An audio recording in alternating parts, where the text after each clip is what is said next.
আমি জুতো দিতে পারি না।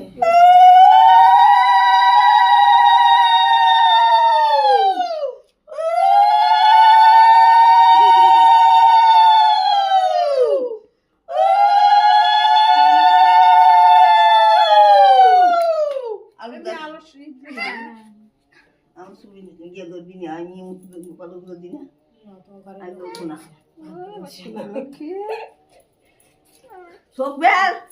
ভাদ্র মাসে রিঙ্কুর ঘরে লক্ষ্মী আইছে।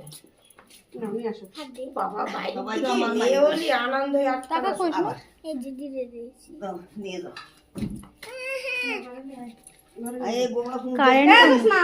মিষ্টি খাই দা। ও বাবা তোমার ছেলে মিষ্টি খাবে?